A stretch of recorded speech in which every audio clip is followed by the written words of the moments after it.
সেই জায়গাটাও দেখেছি যেখানে রাসূলুল্লাহ বেহুশ হয়ে পড়েছিলেন, সব থেকে বেশি রক্ত পড়েছে। রাসূলুল্লাহ যখন হুশ আসতেন, বেহুশ হয়ে গেছিলেন, ফেরেশতারা দাঁড়ায় কাঁদতেছে আর বলছে, ইয়া রাসূলুল্লাহ, আপনার এই করুণ অবস্থা দেখে আকাশের ফেরেশতারা কাঁদতেছে, আমি সহ্য করতে পারছি না। জিবরাইল বলছেন, আমি হুকুম চাই, আপনি আমাকে হুকুম দেন, দুটা পাহাড় মিলায় দিয়া সব কাফের পিছে শেষ করে দিই। আল্লাহর নবী বলেন, জিবরাইল, আমি যদি হুকুম করি, আমার হুকুমে যদি দুই পাহাড় দিয়া মানবগুলিকে সব যদি পিছে মেরে ফেলে দাও, একটা কাফেরও যদি না বাঁচে, তাহলে কার কানে আমি পৌঁছাবো লা ইলাহা ইল্লাল্লাহু মুহাম্মাদুর রাসূলুল্লাহ। নবী করিম সাল্লাল্লাহু আলাইহি সাল্লাম বসে আছেন, গা দিয়ে রক্ত ঝরছে। এই অবস্থা দেখে তায়েফের এক লোক দৌড়াইয়া তার বাগানে চলে গেল, আঙ্গুর বাগান, বুখারীর হাদিস। আঙ্গুর বাগান থেকে এক গ্লাস আঙ্গুরের রস নিয়ে এসে রসুলের হাতে দিলেন। 3 দিনের না খাওয়া রসুল, 3 দিন ক্ষুধার্ত, তৃষ্ণার্ত, ক্ষতবিক্ষত, জর্জরিত, নিষ্পেষিত, নির্যাতিত। এক গ্লাস শরবত হাতে পেয়ে বিসমিল্লাহ বলে শরবতটা পান করলেন। জিজ্ঞেস করলেন, তোমার নাম না আত্তাস? তিনি বললেন, হ্যাঁ, আমার নাম আত্তাস।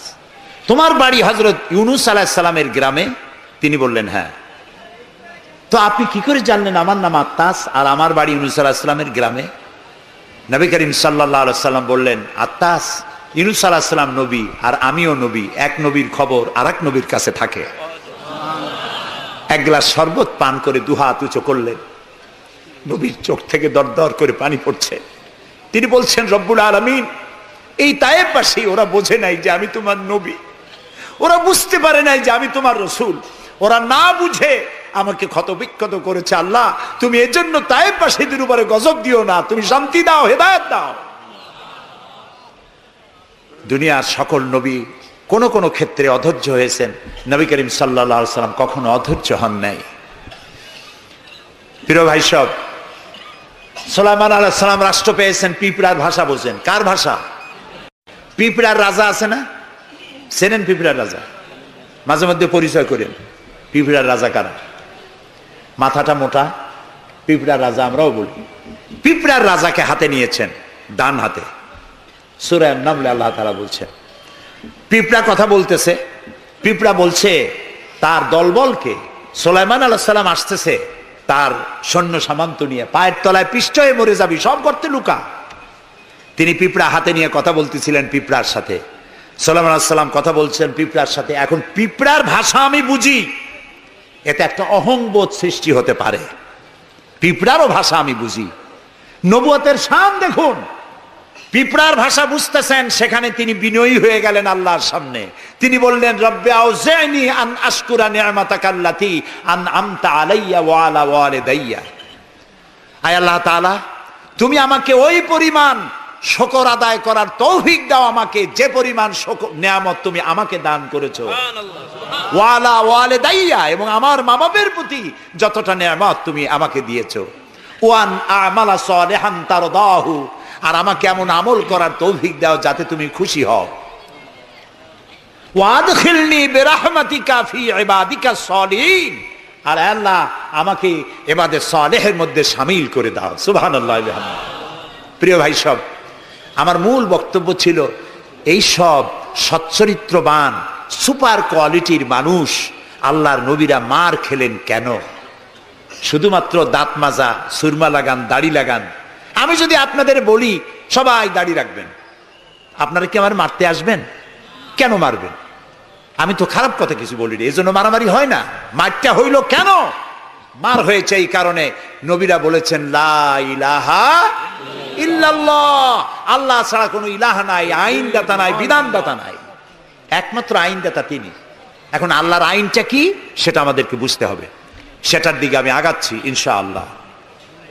নবী করিম সাল্লাল্লাহু আলাইহি ওয়াসাল্লাম যখন এই কালিমার দাওয়াত দিলেন, মার শুরু হয়ে গেল। যারা এতদিন বলছিল আল আমিন, কি বলছিল রসুলকে? আল আমিন, তারাই এখন নবী করিম সাল্লাল্লাহু আলাইহি ওয়াসাল্লামকে পাগল বলা শুরু করলো। রসুলকে পাগল বলা হলে আঘাত লাগে কার গায়ে? আঘাত লাগে কোথায়? আল্লাহর গায়ে বলা যাবে না, আল্লাহর অস্তিত্বে আঘাত লাগে। আল্লাহ রাব্বুল আলামিন এই কাফিরদের অপবাদের জবাবে আল্লাহ তাআলা প্রতিবাদ করলেন। তিনি বললেন, ওয়ামা সাহিবুকুম বিমাজনুন, তোমাদের সাথী পাগল নন। তোমাদের সাথী বললেন আল্লাহ তাআলা। কেন? তোমরা তো এই লোককে হতে দেখেছো, তার শৈশব, কৈশোর, যৌবন, আর এই বয়স পর্যন্ত তোমরা তাকে চোখের সামনে দেখেছো।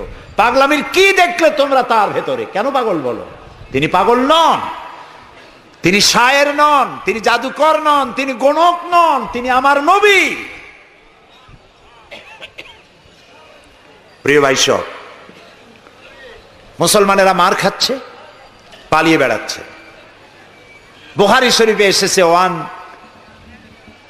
ওয়ান খাব্বাব বিনিল আরিত রাদিয়াল্লাহু তাআলা আনহু আন্নাহু ক্বাল শাকাউনা ইলা রাসূলিল্লাহি সাল্লাল্লাহু আলাইহি ওয়াসাল্লাম ওয়া হুয়া মুতাওয়াসসাদুন বুরদাতুন লাহু ফি জিল্লিল কাবা। হযরতে খাব্বাব বলেন, আমরা অত্যাচারিত হয়ে একদিন নবী করিম সাল্লাল্লাহু আলাইহি ওয়াসাল্লামের কাছে গেলাম, যে দেখতে পেলাম তিনি কাবা শরীফের ছায়ায় চাদর মুড়ি দিয়ে আরাম ফরমাচ্ছেন। আমরা কাছে গিয়ে বললাম, আলা তাদউ লানা আলা তাস্তানসিরু লানা ইয়া রাসূলুল্লাহ, হে রাসূল। মাইর খাইতে খাইতে আমরা শেষ হয়ে গেলাম। আমাদের মুসলমানদের উপরে আগুন চাপা দেওয়া হচ্ছে, পাথর চাপা দেওয়া হচ্ছে, বেলালকে উটের পায়ের রশিতে বেঁধে উট তাড়ানো হচ্ছে। ক্ষুধার জ্বালায় শেষ হয়ে গেলাম, ঘুমাইতে দেয় না, মাইরে অস্থির হয়ে গেলাম। হে রাসূল, আপনি কি আল্লাহর কাছে আমাদের জন্য দোয়া করবেন না? আপনি কি আমাদের জন্য আল্লাহর কাছে সাহায্য প্রার্থনা করবেন না? বুখারীর হাদিস।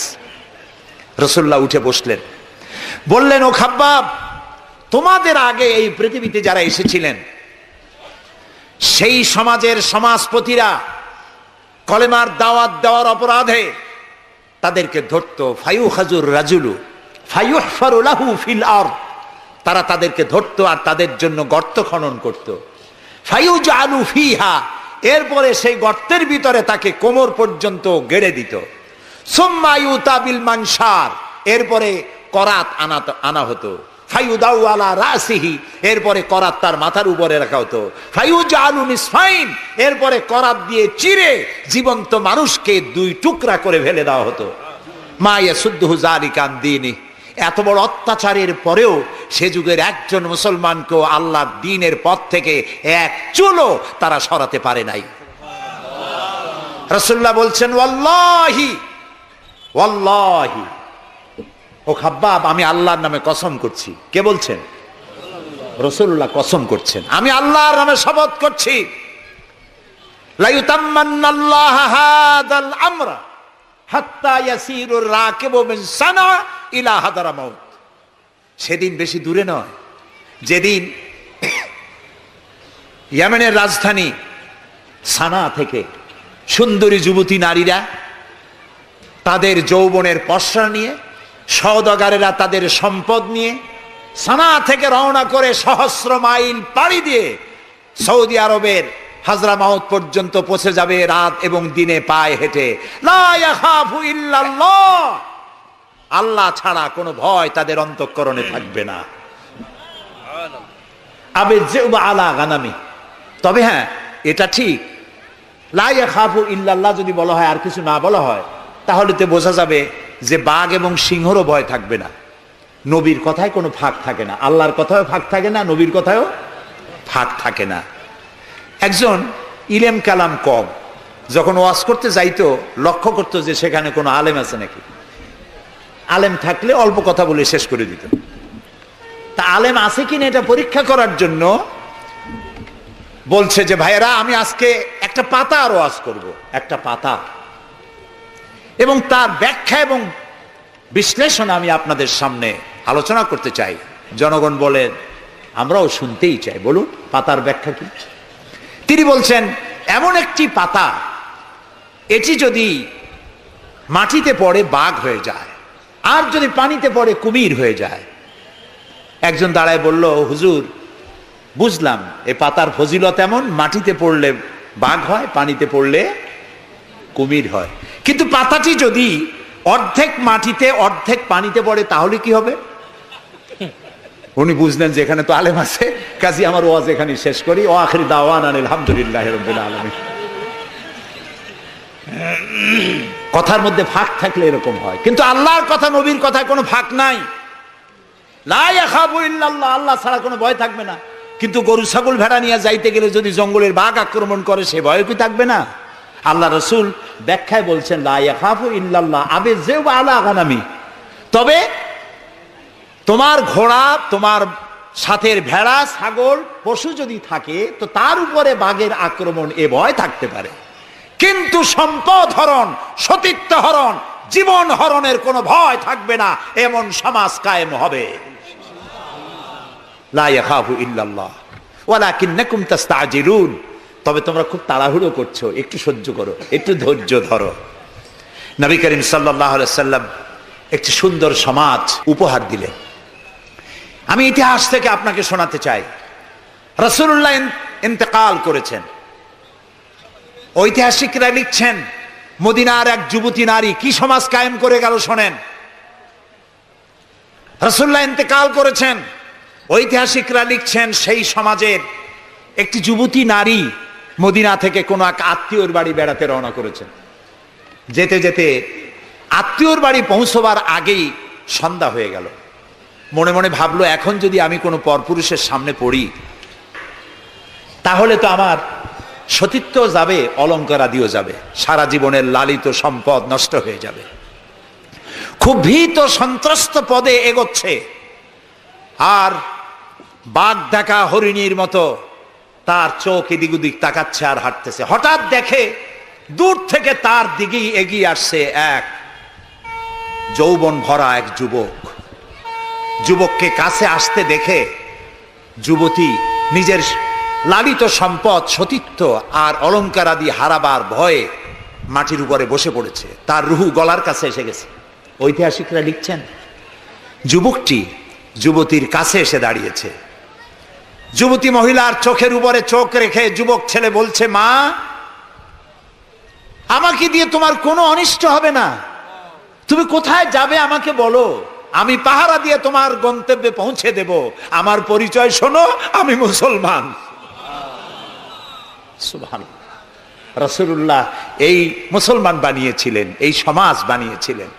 তাই আমি আফসোস করে বলি, মরা মানুষ জিন্দা হওয়ার কোন সুন্নত যদি থাকতো, আর একজন সাহাবী যদি আজ জিন্দা হতেন আর আমাদেরকে যদি দেখতেন, তাহলে চিৎকার দিয়ে বলতেন, আল্লাহর কসম, রাসূলুল্লাহ দান্দার মোবারক শহীদ করে সাহাবীরা জীবন দিয়ে যে মুসলমান বানিয়ে রেখে গিয়েছিলেন, আল্লাহর কসম এগুলো সেই মুসলমান না। আমাদের চরিত্র এই পর্যায়ে পৌঁছে গেছে। রাসূলুল্লাহ সাল্লাল্লাহু আলাইহি ওয়াসাল্লাম ইসলাম দিয়ে মানুষকে একটি সুন্দর সমাজ দিয়েছেন। ইসলাম মানেই শান্তি। বলেন তো ইসলাম মানে কি? বলেন না, অর্থ কি? শান্তি। তবে শর্ত সাপেক্ষে, যারা আনুগত্য করবে তাদের জন্য শান্তি। আমরা একজন আর একজনের সঙ্গে দেখা হলে কি বলি? আসসালামু আলাইকুম। যারা প্রত্যেক দিন প্রতি মুহূর্তে একজন আর একজনকে সালাম দেয়, সেই জাতি কোনোদিন সন্ত্রাসী হতে পারে? সালামু আলাইকুম, আপনি বললেন ওয়ালাইকুম আসসালাম। নবী করিম সাল্লাল্লাহু আলাইহি ওয়াসাল্লাম বলেছেন, আফশুস সালাম ওয়া আতইমুত তুআম ওয়া সাল্লু আন-নাসু বিন-নিয়াম তাদখুলুল জান্নাতা বিস-সালাম। তিনটি কথা। কয়টি কথা শুনতেছেন আপনারা? এক নম্বর হচ্ছে সালাম বিনিময় করো বেশি করে। রাসূলুল্লাহ বলছেন, একটা গাছের এপাশে বসে দেখা হয়েছিল, সালাম দাও। গাছটা ঘুরে আসছে, লোকটা আবার সালাম দাও। আমাদের দেশে অভ্যাস নাই। সব বসেরা চায় আমার অধীনস্থ লোকেরা আমারে সালাম দিক। রাসূলুল্লাহ তার স্ত্রীকে সালাম দিতেন। এমনকি রাস্তা দিয়ে যাওয়ার সময় বাচ্চা পোলাপান খেলাধুলা করছে, তাদেরকে তিনি সালাম দিতেন। আমরা কি দেই? আমরা দেই না। হুজুররা মনে করেন মুরিদরা আমারে দেবে, মন্ত্রী মনে করে অন্যরা আমারে দেবে, এসপি মনে করে পুলিশ আমারে দেবে। কিন্তু সালাম যিনি আগে দেবেন তিনি অহংকার মুক্ত। সুবহানাল্লাহ। এবং এই সালাম অন্যরা বলে কি সুপ্রভাত, গুড মর্নিং, গুড ইভিনিং, শুভ সন্ধ্যা, শুভরাত্রি। এটার ব্যাখ্যা কি? সকালবেলায় 280 মাইল স্পিডে ঝোড়ো হাওয়া প্রবাহিত হচ্ছে, 30 ফিট উঁচু হয়ে জলোচ্ছ্বাস হচ্ছে, মানুষ মরতেছে, বাড়ির টিন উড়ে যাচ্ছে। সকালবেলা কেউ যদি যায় বলে গুড মর্নিং, থাপড়ায় দাঁত ফালাই দেবে না? বেটা, এর সাইতে ব্যাড মর্নিং তো কখনো আসে নাই। রাতের বেলায় মা মারা গেছে, তার বাড়ি গিয়ে বলছে গুড নাইট, কেমন লাগবে কোন? সুতরাং ইসলামের বিষয়টাই মোর সায়েন্টিফিক। সুখে দুঃখে, বিপদে আপদে, সুখে শান্তিতে, রাতে দিনে, সকালে সন্ধ্যায় যখন দেখা হচ্ছে, একজন আরেকজনকে সালাম, আসসালামু আলাইকুম। পয়সা লাগতেছে? কথা না কইলে বুঝবো কি?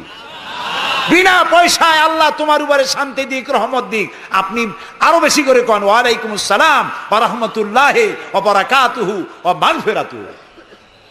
তারপরে কি করে? হাত দেন। কিছু কিছু লোক আছে হাত মুঠে ছোঁয়ায়, সবটা দিতে চায় না। আবার হাতটা দিয়া এরকম ঝাঁকি ঝাঁকি করে, মনে করে যত ঝাঁকি তত নেকি। এটা কিন্তু একটা পাগলামি। জি, আপনি হাত নাচান কেন? ধরে রাখেন আর বলবেন ইয়াগফিরুল্লাহু লি ওয়া লাকুম। আল্লাহ তোমারও শান্তি দিক, আমারও শান্তি দিক। আল্লাহ তোমারও মাফ করুক, আমারও মাফ করুক। সুবহানাল্লাহ। সালাম দাও বেশি করে। কে বলতেছেন? আল্লাহ রাসূল। বাড়িতে যে সালাম দেবেন, বউরে সালাম দেবেন। আপনার স্ত্রী আপনার কৃতদাসী নয়, আপনার সমান অধিকার তা। আপনি সালাম দিবেন। ঘরের মধ্যে মুখ কালো করে ঢুকলেন, বউ কিছু কইল না, আপনিও কিছু কইলেন না, মনে হলো দুইজন বোবা। আপনি ঘরের মধ্যে প্রবেশ করতেছেন, আসসালামু আলাইকুম ওয়া রাহমাতুল্লাহ। গৃহবাসীরা, তোমাদের উপর আল্লাহর রহমত নাজিল হোক। সুবহানাল্লাহ বলবেন না? আজকেই এই আমল করবেন। বাড়ি যাইয়ে বউরে সালাম দেবেন। তবে যারাদের কোনোদিন দেওয়ার অভ্যাস নাই, তাদের একটা সমস্যা হইতে পারে। হঠাৎ করে সালাম দিলে বউ মনে করবে কপালে দুঃখ আছে বুঝে আছে। একটু বুঝাই বলে নেবেন। তবে আজকের থেকে সালাম শুরু হবে, ঠিক আছে না ভাই? আজকের থেকে শুরু হবে। বাচ্চাকে বাড়ি থেকে বিদায় করছেন, স্কুলে যাচ্ছে, মা বাবা শিখায় বাই বাই, টাটা, যাই যাই, খাই খাই। একটা কথা হইল? বাচ্চা বিদায় হচ্ছে, বাচ্চার মাথায় হাত দিয়ে বলেন ফি আমানিল্লাহ, তোমারে আমি আল্লাহর আমানতে ছেড়ে দিলাম। সুবহানাল্লাহ। কিসের বাই বাই টাই টাই? আমরা মুসলমান, এই মুসলিম ট্র্যাডিশন, মুসলিম কালচার বাঁচায় রাখতে হবে যে কোনো মূল্যে। ছেলেদের নাম রাখতে গিয়ে মন্টু, বল্টু, সেন্টু, ডবলু, আকাশ খাতুন, বাতাস বেগম, একটা নাম হইল? আচ্ছা ভাই, আপনি লক্ষ্য করেন তো, পৃথিবীতে কোন ইতিহাস সৃষ্টিকারী মানুষ বল্টু আর মন্টু জাতীয় নাম আছে? পৃথিবীর কোন আলেম, হজরত মাওলানা বল্টু সাহেব এখন ওয়াজ করবেন? এই যে মাজার দেখতে পান, ইনি হচ্ছেন হজরত পীরে বুজুর্গ খানানে খানান সিরাজুস সালিকিন মিসবাহুল আরিফিন হজরত মাওলানা সেন্টু রহমতুল্লাহ আলাইহির মাজার আছে? এরকম নাই। আপনি নাম যত খারাপ রাখবেন, আপনার সন্তান গুন্ডা হবে, বদমাশ হবে, চাঁদাবাজ হবে, জিনাকার হবে। নাম রাখবেন মুসলমানি নাম, ভালো ভালো নাম, আরবি নাম। আলেমদের কাছে জিজ্ঞাসা করে নাম রাখবেন যে এই নামটা কি রাখবো আর নামের অর্থটা কি। আন্দাজে আবার নাম রেখেন না। কুয়েত এয়ারপোর্টে একদিন বাংলাদেশের একজনের পাসপোর্ট দেখে পুলিশেরা হাসাহাসি করতেছে। কারণ কি? কারণ হলো পাসপোর্টধারী যিনি, তার নাম হলো জামাল মিয়া, আর পিতার নাম হলো তরিক মিয়া। জামাল শব্দের অর্থ হচ্ছে উট, আর জামাল মিমে আলেফ দিয়ে যদি হয় তাহলে হয় সৌন্দর্য। এখন জামাল মানে উট, মিয়া মানে 100, ওর নাম 100 উট। আর তরিক মানে রাস্তা, মিয়া মানে 100, ওর নাম 100 উট আর ওর বাপের নাম 100 রাস্তা। 100 রাস্তার ছেলে 100 উট। তা খালি আরবি রাখলে তো হবে না, নামে আরবির অর্থ কি? জি, অর্থবোধক নাম রাখতে হবে। তাহলে আমি বলতেছিলাম রাসূলুল্লাহর হাদিস, প্রথমে দিবেন সালাম, আফশুস সালাম ওয়া আতইমুত তাআম। গরিব মিসকিনদেরকে দাওয়াত করে খাওয়াবেন, বন্ধু বান্ধবদের দাওয়াত দিয়ে খাওয়াবেন। খাওয়া খাওয়াইতে কিন্তু মহব্বত বাড়ে, চক্ষু লজ্জার সৃষ্টি হয়। খালি অপরের পয়সা দিয়ে রিক্সায় চড়বেন, রিক্সায় দুইজন উঠলো, একজন নামে হেঁটে চলে গেল, একসাথে দুইজনে খাইলো, আর একজনে খেলাল করতে করতে বাইরে গেল, পয়সাও দিল। এই চালাকি এক সময় ধরা পড়ে যায়। এই জন্য মানুষকে বাড়িতে দাওয়াত দিয়ে খাওয়ানো, রাসূলুল্লাহ বলেন দাওয়াত দিয়ে খাওয়াও।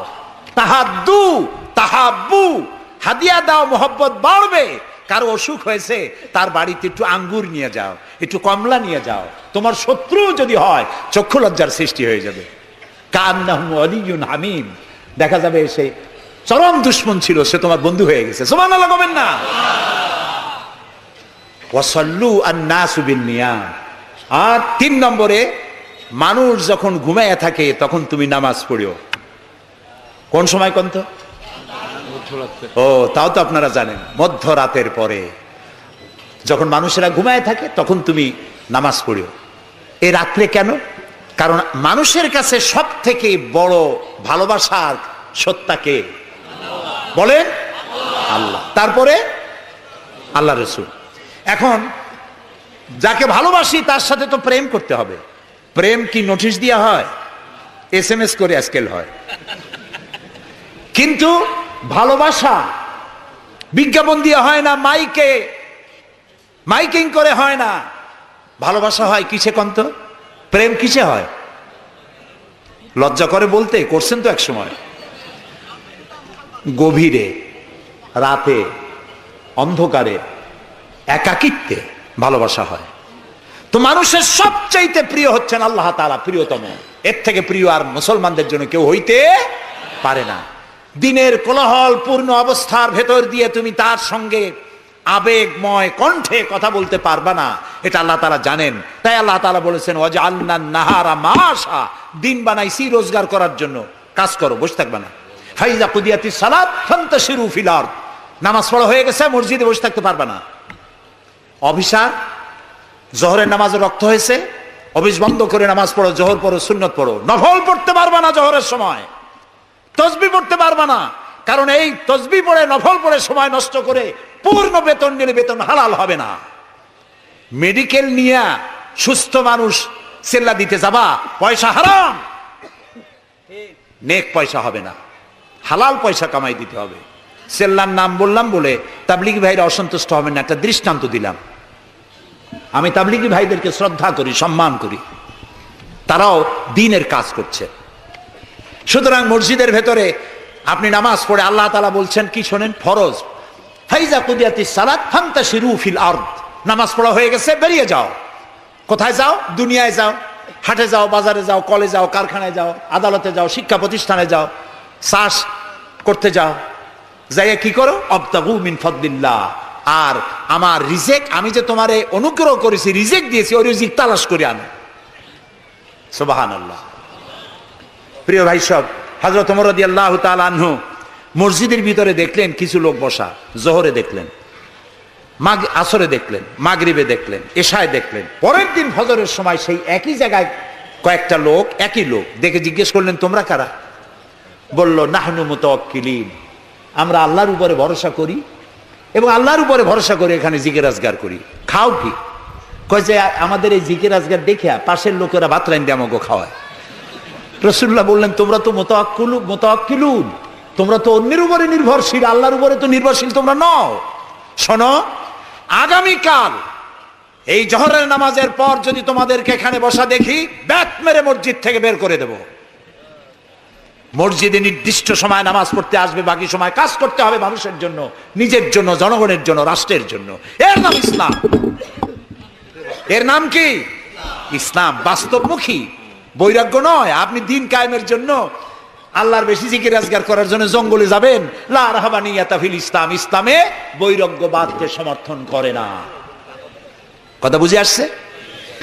সুতরাং আপনি রাত্রি বেলায়, দিনের কোলাহলপূর্ণ সময়, আপনি আল্লাহর সাথে প্রেম করতে সময় পাচ্ছেন না।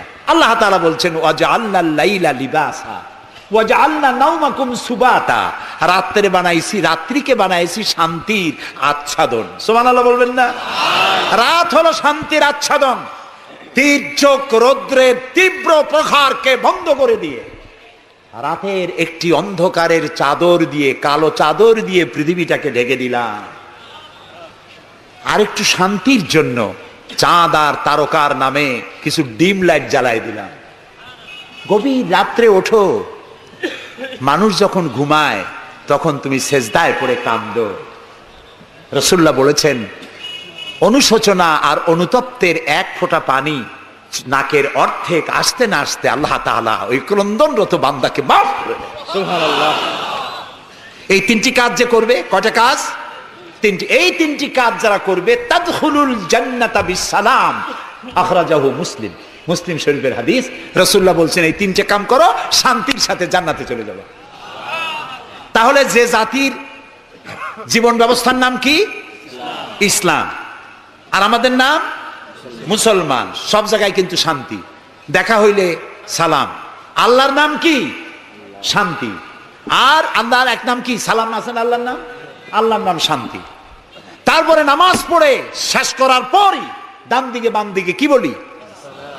নামাজ পড়েও বলি আসসালামু আলাইকুম ওয়া রাহমাতুল্লাহ। জীবনের শেষ নামাজ কোনটা? জানাজা। তার শেষ কথা কি? আসসালামু আলাইকুম ওয়া রাহমাতুল্লাহ। এরপরে মুমিনদের লাস্ট ডেস্টিনেশন দারাকা দারাস সালাম, শেষ জায়গা কোথায়? জান্নাত।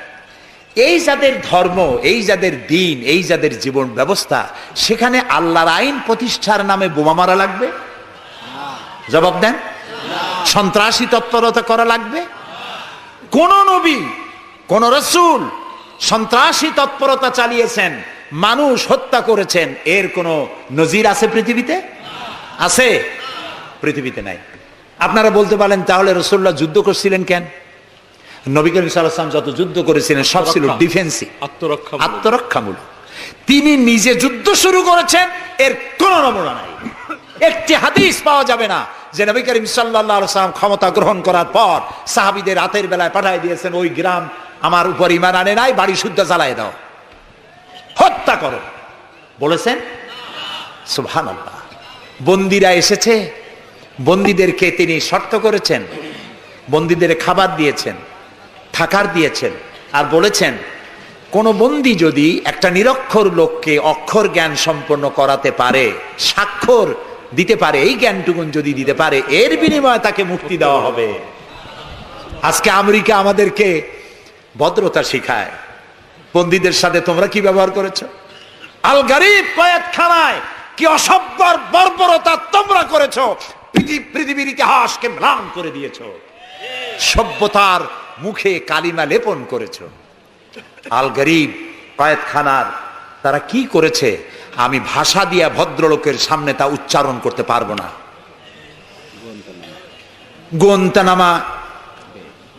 গোয়েন্তানামা বেতে, যেটা পৃথিবীর নরক বলা যায়, পৃথিবীর জাহান্নাম, মুসলমান কয়েদিদের সামনে কোরআন শরীফ খুলে কোরআনের উপরে পেশাব করেছে তারা।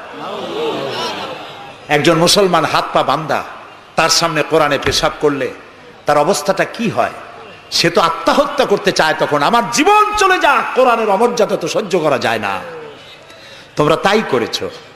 তোমরা ইরাকে 70 বছরের বৃদ্ধা নারীকে দুই পার দুই হাতের উপরে ভর করে গাধার মতো বানাইয়া তার পিঠের উপরে তোমরা চড়ে বাজারে বাজারে ঘুরেছো। তোমরা সেই জাতি, তোমরা নারীত্বের অমর্যাদা করেছো, মনুষ্যত্বের অমর্যাদা করেছো। বাংলাদেশকে গণতন্ত্র শিক্ষা দেওয়ার জন্য তোমাদের আসার কোনো জরুরত নাই। গণতন্ত্র আমাদের কাছ থেকে শিখে যাও, সভ্যতা ভদ্রতা আমার দেশ থেকে শিখে যাও। তোমরা সাম্প্রদায়িক সম্প্রীতির কথা বলো, আমার দেশ থেকে শেখো। আমার দেশের হিন্দুরা রোজার মাসে মসজিদের পাশে যত মণ্ডপ ছিল, মাগরিবের আজানের সময় কেউ ঢোল বাজায় নাই, মাইক বাজায় নাই, ঠিক না? আমার দেশের মুসলমানেরা তাদের সারা দিন রোজা রেখে তাদের গান বাজনা চিৎকারে কান অস্থির হয়েছে, কিন্তু কেউ যে বলে নাই যে ঢোল বাজাইতে পারবা না, গান গাইতে পারবা না, বলেছে কেউ? সাম্প্রদায়িক সম্প্রীতি এখানে তোমরা খুঁজে বেড়াও যেখানে সম্প্রীতি নাই। কোথায় সাম্প্রদায়িক সম্প্রীতি নাই? সব জায়গায় সাম্প্রদায়িক সম্প্রীতি। সব থেকে পৃথিবীর মধ্যে বাংলাদেশে সাম্প্রদায়িক সম্প্রীতি সব থেকে বেশি। দেশের বদনাম বিদেশে গিয়ে এত বলে মানুষ, চিন্তা করতেও কষ্ট হয়। এখন ধোঁয়া তুলেছে দ্রব্য মূল্যের জ্বালায় বাংলাদেশ নাকি শেষ। আচ্ছা ভাইরা, দ্রব্য মূল্য পৃথিবীতে কোথায় না বেড়েছে? তবে আমাকে বলতে হবে, দ্রব্য মূল্যের কারণে বরিশালে না খাইয়া মরছে কয়জন? আমি আপনার কাছে হিসাব চাই, বলেন। মরেছে একজনও? বাংলাদেশে মরছে একজনও? দ্রব্যমূল্য বাড়তে পারে, কিন্তু ক্রয় ক্ষমতাও তো বেড়েছে মানুষের, আলহামদুলিল্লাহ বলেন। আমি তো সেদিন আমার পিরোজপুরে দেখলাম এক রিক্সাওয়ালা, তার বাড়িতে শামিয়ানা টানানো। আমি জিজ্ঞেস করলাম এই বাড়িতে কি বিয়ে নাকি? বললো যে একটা রিক্সাওয়ালা অমুক, তারা চিনলাম, তার বাড়িতে বিয়া। সে বিবাহের জন্য পাড়েরহাট বাজার থেকে, ডেকোরেটর থেকে চেয়ার ভাড়া করে এনেছে, শামিয়ানা এনেছে, সেজন্য ধার কর্য করতে হয়নি, সে পয়সা পেয়েছে, তার কাছে পয়সা আছে। বিজিডি, বিজিএফ, তারপরে বৃদ্ধ ভাতা, বয়স্ক ভাতা, এরপরে মুক্তিযোদ্ধা ভাতা, উপবৃত্তি, টিআর, কাবিখা, বিভিন্ন রকমের বিভিন্ন পদ্ধতিতে মানুষের দুয়ারে ক্রয় ক্ষমতার জন্য সরকার টাকা পৌঁছে দিয়েছে। যদি 4-5 বছর আগে সে কত পাইতো আর এখন কত পায়? সেটাই কথা। 1 টাকা যখন চাউলের সেট ছিল তখন মানুষ না খেয়ে মরতো, এখন 20-22 টাকা, তা তো না খেয়ে মরছে না, আলহামদুলিল্লাহ বলে, আলহামদুলিল্লাহ বলে। সুতরাং এই সব বাজে কথা বলে মানুষকে বিভ্রান্ত করার কোনো সুযোগ নাই। যাক, এটা আমার পয়েন্ট না। আমার পয়েন্ট ছিল আল্লাহর আইন প্রতিষ্ঠার জন্য বোমা মারা, সন্ত্রাসী তৎপরতার কোনো সুযোগ নাই। আজকে যারা বোমা মারতেছে, এই যে ঝালকাঠি মারলো না, কয়জন মারছে? 2 জন। যেটাই মারলো এইখানে বসে তারে পুলিশে ইন্ট্রোগেশন করতেছিল। ইন্ট্রোগেট করার সময় তারে জিজ্ঞেস করলো তুমি মারলা কেন? কয় যে আমি আল্লাহর আইন প্রতিষ্ঠা করতে চাই, সে আল্লাহর আইনের বিরুদ্ধে অবস্থান নিয়েছে, বিচার করে, সেই জন্য তারে মারছি। আচ্ছা, বিচারকরা কি আইন তৈরি করে? জবাব না দিলে বুঝবো কি আমি? আপনারা সবাই শিক্ষিত, সিটি কর্পোরেশনের লোক, জবাব দিবেন ঠাস ঠাস করে পুরুষের মতো। বিচারকরা আইন বানায়? তৈরি করা আইনের উপরে তারা ডিসিশন দেন। এই যে আইনজীবী 2 জন 2 পাশে আমার বসে আছে, ওনরা যে পার্লামেন্টের মেম্বার, আদালতে এই জন্য এমপি কে দেখাই দেয়। জি, তো এই যে 2 জন আইনজীবী বসে আছেন আমার পাশে, ওনরা প্রতিষ্ঠিত আইনের উপরে ওনরা আর্গুমেন্ট করেন। আমার দেশে যত আইন আছে, সিভিল ল যেটা, সেখানে তো ইসলামী আইন আছে, আছে না বললেন কেন আন্দাজে? সিভিল ল এর মধ্যে আছে, ক্রিমিনাল ল এর মধ্যে কিছুটা নাই, কিন্তু সিভিল ল এর মধ্যে আছে। মুসলিম পারিবারিক আইন, এটা তো আছেই। সুতরাং বিচারক মারা, আইনজীবী মারা। এরপর বললো আচ্ছা তুমি যদি এখন মরো, কয় যে আমি তো শহীদ হয়ে যাবো। আরে উল্লুক, তুমি শহীদ হবা কেমনে? তুমি তো মানুষ খুন করে আসছো, তোর তো জাহান্নামে যাওয়া লাগবে। চট্টগ্রামে যে মারলো, মা বোমা মারতে গিয়ে 2টা হাত গেছে, 2টা পা চলে গেছে। তারপরে তাকে হসপিটালে নেওয়া হয়েছে, পানি চাইছে, এক নার্স পানি দিয়েছে বাম হাত দিয়ে। সে কয় যে বাম হাতে পানি খাবো না। তুমি মুসলমান? কয় যে নার্স বলছে আমি মুসলমান। বাম হাত দিয়ে পানি দিলা কেন? আমি তো মুসলমান, ডান হাত দিয়ে পানি দাও। আমি শুনিয়া পরে এক বক্তৃতা বললাম, আসছে মানুষ খুন করিয়া, ও এখন বাম হাত আর ডাইন হাত তালাশ করে। একজনের নাকি মোষ ছিল খুব বড়, আছেন এরকম কিছু মোষওয়ালা, বড় মোষ, ঠোঁট ঢাকা। কিছু কবি, বুদ্ধিজীবী, এরা কোন রকম বুদ্ধিজীবী হইতে চাইলে এরকম একটু মোষ টোষ বড় থাকা লাগে, চুল টুল 5-6 মাস কামায় না, এরকম একটা অবস্থা। আর মাথাটা ইন্টারন্যাশনাল এয়ারপোর্ট, চুল টুল নাই, স্টেডিয়ামের মতো, চতুর্দিকে কিছু দর্শক আছে, মাঝখানে খালি।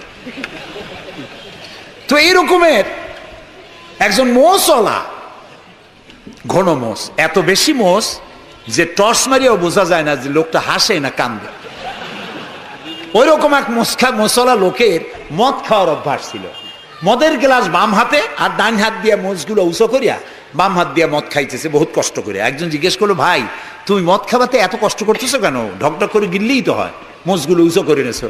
কয় যে ভাই, হজরত ওলামায়ে কেরামের মুখে শুনছি পানি টানি কিছু খাইতে গেলে মোষ লাগলে মাকরু হয়। ও খাইতেছে মদ,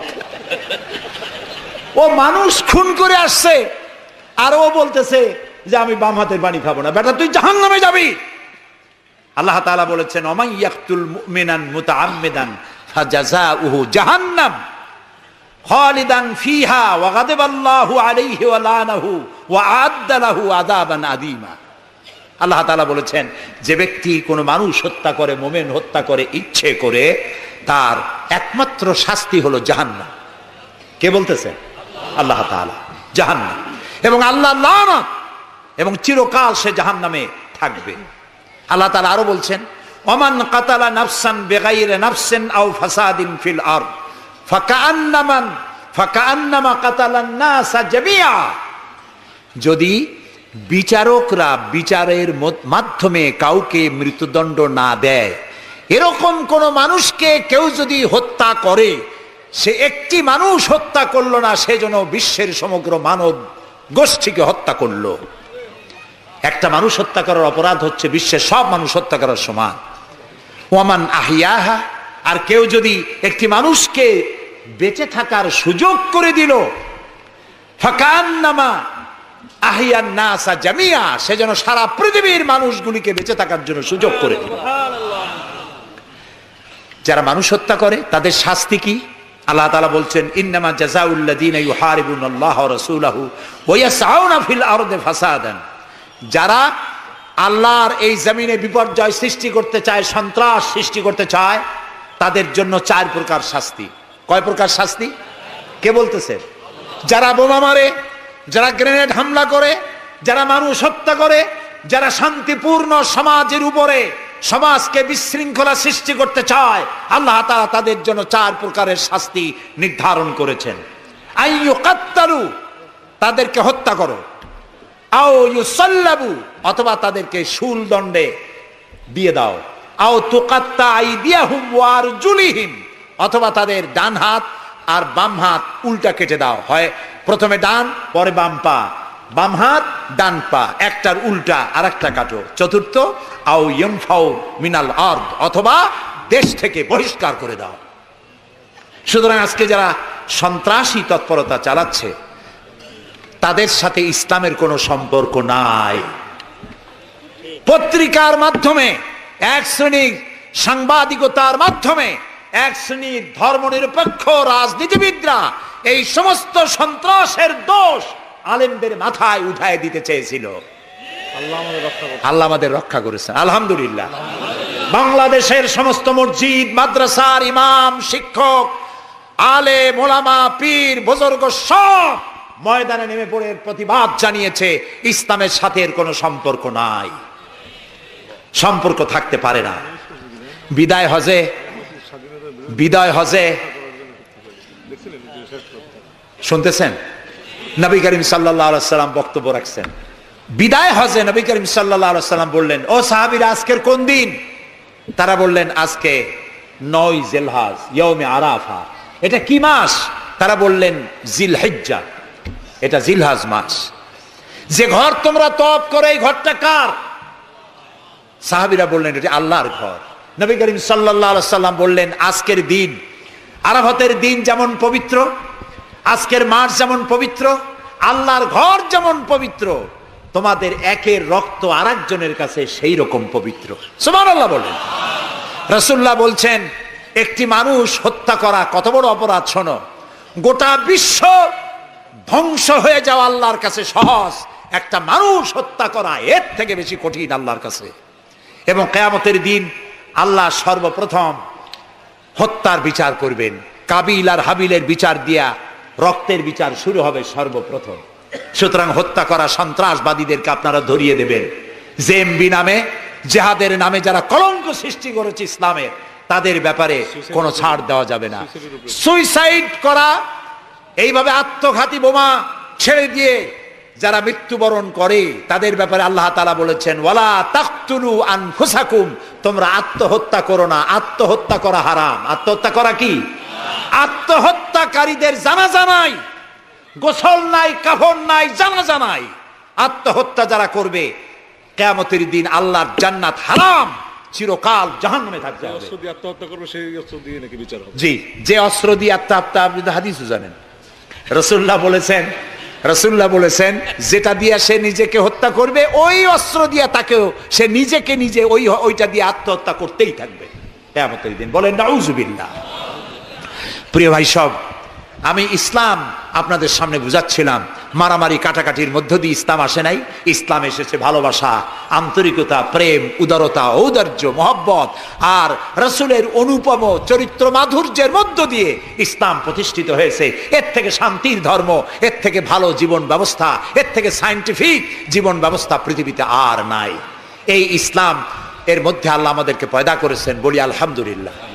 আজ আর বলবো না, বাকি কথা বলবো আগামীকাল ইনশাআল্লাহ। আর ঢাকা থেকে কয়েকটা লাইব্রেরি, মোবাইল লাইব্রেরি এসছে। এখানে বইপত্র পাওয়া যায়। বিশেষ করে যে কোরআনের তাফসীর আমি করতেছি, এতক্ষণ কোরআনের ব্যাখ্যাই বলেছি। এই কোরআন শরীফের বাংলা অনুবাদ আল কোরআন একাডেমি লন্ডন ওরা করেছে 750 পৃষ্ঠা কোরআনে কারীম, একদিকে আরবি আর একদিকে বাংলা, সুন্দর সহজ সাবলীল অর্থ করা। এটি মাত্র 120 টাকা হাদিয়ায় তারা দেয়। এটি ছাপা খরচও না, শুধু মানুষেরা বেশি করে জানুক সেই জন্য তারা বিতরণ করছে। আপনারা নেওয়ার সময়, যাওয়ার সময় নিয়ে যাবেন। আর তাফসীর জানার জন্য তাফহিমুল কোরআন, বর্তমান বিশ্বের শ্রেষ্ঠ তাফসীর তাফহিমুল কোরআন পড়ার আহ্বান জানাচ্ছি। এখন মোনাজাত হবে। আগামীকাল আপনারা আপনাদের ভাই, আত্মীয় স্বজন সবাইকে নিয়ে আসবেন, যাতে ইসলাম কি তার ব্যাখ্যা পূর্ণাঙ্গভাবে আমরা জানতে পারি। 19 নম্বর আয়াত সূরা আলে ইমরানের ব্যাখ্যা কালকে দেওয়া হবে। রব্বানা যালামনা আনফুসানা ওয়া ইল্লাম তাগফির লানা ওয়া তারহামনা লানাকুনান্না মিনাল খাসিরিন। হায় আল্লাহ তাআলা, হাজার হাজার মুসলমান নরনারী দীর্ঘক্ষণ ধরে তোমার কোরআনের কথা শুনেছি, নবীর কথা শুনেছি। আল্লাহ তাআলা মেহেরবানি করে আমাদের জিন্দেগির গুনাহ খাতাকে মাফ করে দাও রব্বুল আলামিন। তাম পৃথিবীর মাটির নিচে যত মুমিন মুমিনাত শুয়ে আছে তাদেরকে ক্ষমা করে দাও। আল্লাহ তাআলা আমাদের প্রিয় জন্মভূমি বাংলাদেশের উপরে তোমার রহমত নাজিল করো। হায় আল্লাহ তাআলা, এই দেশে শান্তি, শৃঙ্খলা, সমৃদ্ধি, এদেশের গণতন্ত্র, এদেশের সাম্প্রদায়িক সম্প্রীতি, এদেশের অখণ্ডত্ব, অস্তিত্ব কিয়ামত পর্যন্ত তুমি অক্ষুণ্ণ রাখো।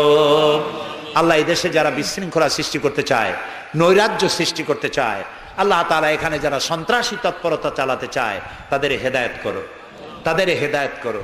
হেদায়েত যদি ওদের নসিবে না থাকে তাহলে এই দুষ্টদের হাত থেকে, এই দুষ্ট রাহু এর থেকে আল্লাহ তাআলা এদের কবল থেকে, এদের খপ্পর থেকে, এদের ষড়যন্ত্র থেকে, এদের চক্রান্ত থেকে 56,000 বর্গ মাইলের এই ছোট্ট দেশ